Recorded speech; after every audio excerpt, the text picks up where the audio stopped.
En el anterior capítulo de Toaru, Touma comenzó su enfrentamiento contra Aureolus, en el cual descubrió la debilidad de su poder, pero perdió su brazo en el proceso.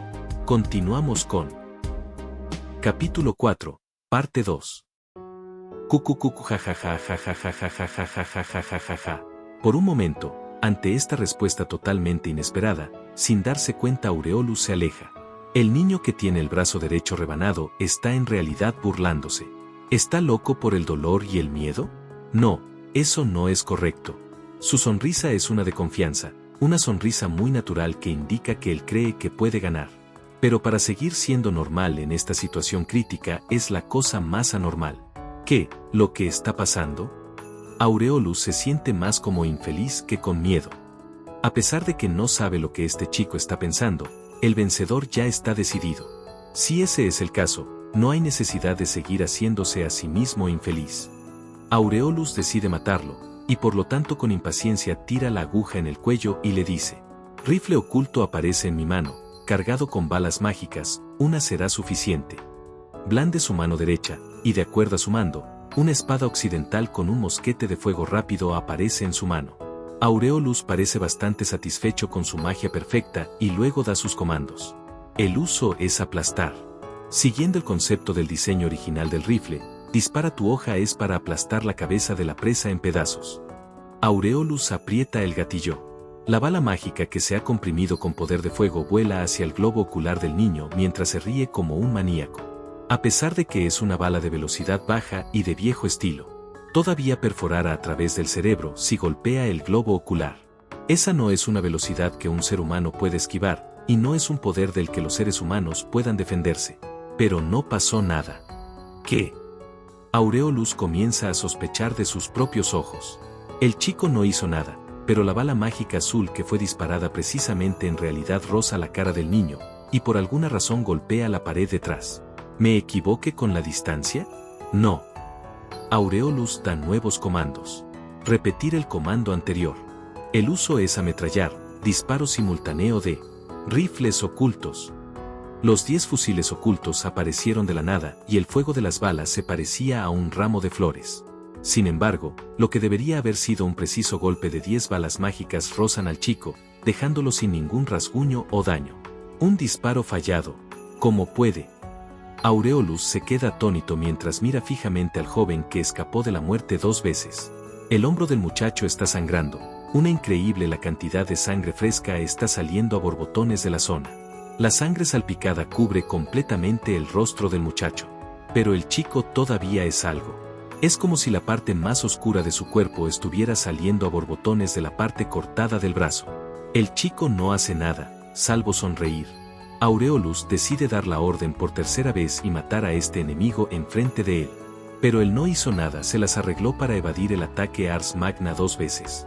Como él está teniendo dudas, el alquimista detiene lo que estaba haciendo. El chico no puede hacer nada, solo mirar y ver que su cerebro será aplastado como un tomate. Él conoce el poder de magia mejor que nadie. Eso no es solo un ataque que puede ser evadido a través de la suerte. No me digas que está planeando algo que no había previsto. El niño parece estar riendo de muy adentro, y él saca la lengua para lamer la sangre en los labios como si fuera salsa. Incluso un vampiro caído no puede hacer tal cosa, deleitarse por comer de su propia sangre. ¿Qué está pasando? Por lo tanto, Aureolus no puede detener la ansiedad que se ha formado dentro de él. ¿Qué diablos es este tipo? Todavía puede luchar, con ese cuerpo, incluso sin su mano derecha. Eso es imposible, eso es totalmente ilógico. Ese tipo va a morir solo de la pérdida de sangre. Está bien, no hay problema. No debería haber ningún problema. No debería haber ningún problema. Pero... así es, la ansiedad se ha creado en su propio corazón. El chico que perdió su mano derecha, y por derecho, debería haber perdido todos sus poderes. Esa triste imagen de él parece estar murmurando algo. Él se está burlando, mirando al alquimista y riendo.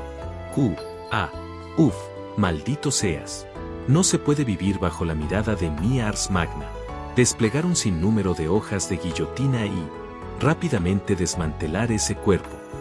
En el momento en que terminó de hablar, muchas guillotinas grandes aparecieron en el techo sobre la cabeza del niño, como agrietando la superficie.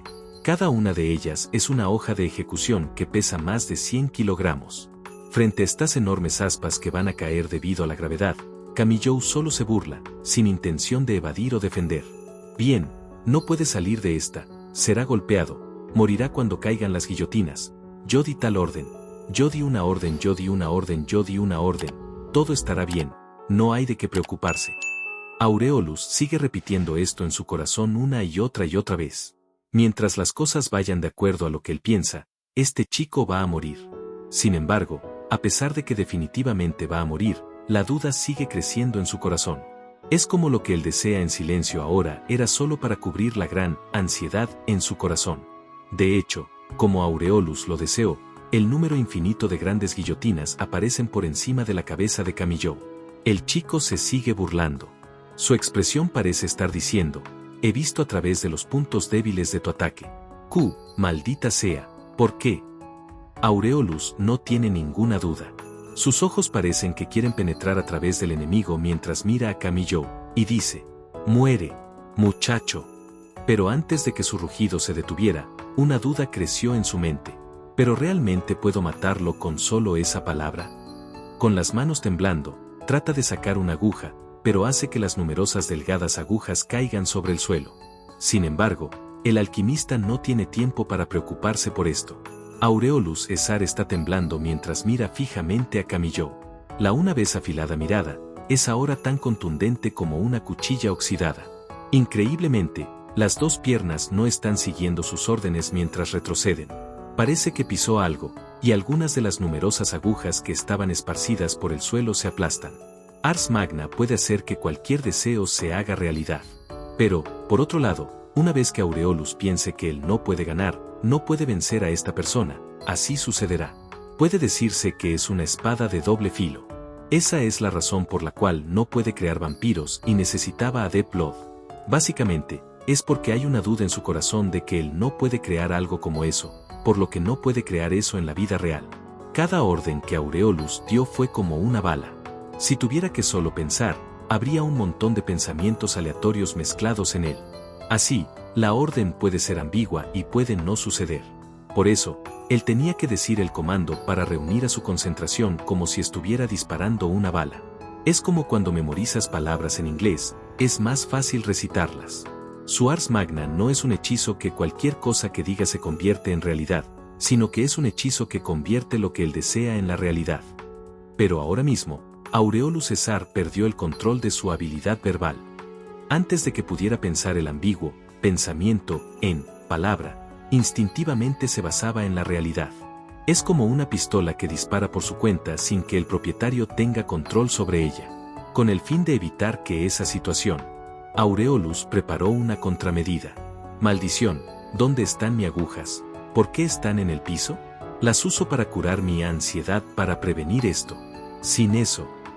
Impresionado, Aureolus contiene la respiración. Si no tengo mis agujas, ¿qué pasará? No, deja de pensar. Si sigo pensando, todo será irreversible. Cuanto más piensa en huir, cuanto más se hunde en sus pensamientos. Él lo sabe, pero Aureolus no puede detenerlo. Si se detiene, significa que él admite todo. Al igual que una bola de nieve, Aureolus duda en perder el control y perder todo el significado. El chico enfrente de él no dice nada. Él no dijo nada mientras caminaba silenciosamente hacia Aureolus. Tal acto hace a Aureolus aún más ansioso. No puede detener a este chico, no sabe qué hacer para detener al muchacho. Es por eso que Aureolus no puede hacer nada y esperar a que el chico se acerque como un espantapájaros. A continuación, se encuentra con que el niño ya se encuentra enfrente de él. Ambos están frente a frente con la mesa en el medio, e Index desmayada sobre ella. Tal imagen es demasiada ironía. Incluso en este punto, el alquimista se ve como si fuera visto por una serpiente y no puede moverse. Así es todos ellos Steel, Index y Megami Aiza. Conozco toda esa gente. Por eso conocía su poder y sabía que no eran rivales para mi Ars Magna. Solo este chico es diferente. Lo conocí por primera vez, no conozco su poder, por lo tanto no sé si mi Ars Magna funciona con él. Oí. De repente se oye la voz del chico. Aureolus se parece a un niño siendo leído mientras tiembla. El chico dice, ¿no pensaste que podrías librarte de mí Imagine Breaker tan solo por cortarme mi mano derecha, verdad? Él muestra sus colmillos y sus ojos parecen tener un brillo rojizo. El chico parecía decirlo felizmente desde las profundidades de su corazón. Espera, deja de pensar. No, ansiedad, ahora necesito. Aureolus solo puede orar, pero aún no puede detener sus pensamientos. Inmediatamente, un cambio anormal parece aparecer en la parte rebanada del hombro derecho de Camillo, que está salpicando sangre como una fuente. El flujo de la sangre comienza a aumentar, y se ve como una estatua de cristal transparente que tiene sangre fresca derramada por todos lados, y un increíble objeto se empieza a formar. Lo que se precipita desde la parte cortada en el brazo derecho Camillo no es un brazo humano. Se trata de una cabeza. Y es una vista salvaje de una delgada cabeza de 2 metros que solo puede ser vista en una antigua leyenda. La cabeza de un enorme y todopoderoso rey dragón. La cabeza de dragón, que debe ser transparente, está teñida de sangre. El niño la levanta y la blande, y lentamente abre la boca donde tiene una fila de dientes de sierra. Es como si estuviera diciendo que esta es la verdadera identidad de la mano derecha. Los dientes están al descubierto. A primera vista, puede verse como si nada pasó, pero en aspectos que son invisibles, está empezando a cambiar. La presencia del alquimista que alguna vez dominó toda la habitación desapareció. Aureolus mira hacia arriba. Él ve la repugnante constelación de carne humana que fue formada por la carne y sangre Steel Magnus que se empieza a reunir de toda la habitación. Se siente como si el comando, explotar, fuera revertido. No me digas, él está reviviendo, como lo que le pasó a Imegami, la gente que fue destruida puede. Aureolus por un momento pensó eso. Steel se forma a sí mismo y cae en el suelo sano y salvo. Aureolus se siente como si su columna vertebral fuera apuñalada por una persona con una columna de hielo. Por supuesto, la regeneración de Steel es causada por la propia ansiedad de Aureolus. Resiste. Esto es solo mi ansiedad. Cálmate, mientras yo me quite mi ansiedad. Definitivamente puedo hacer que este ridículo monstruo desaparezca. Tratando de mantener a raya la hazaña que está a punto de romper a través de su corazón, Aureolus trata de hacer su última resistencia. Esto debe ser un monstruo que Aureolus creó a partir de su ansiedad. Así que, mientras él mismo se calme y elimine esta ansiedad, la bestia mística que reside en el cuerpo del chico debería desaparecer. Sin embargo, el transparente rey dragón está mirando silenciosamente a Aureolus con ambos ojos. Al mismo tiempo la visión de Aureolus comienza a desaparecer debido al miedo. Imposible. No puedo ganar. En el momento en que pensó eso, la boca del rey dragón se amplió hasta el máximo tragando al alquimista completo desde la cabeza. En pantalla aparecerá el playlist y el siguiente capítulo si ya fue subido. Dale like al capítulo si te ha gustado, comparte o suscríbete para apoyar al canal.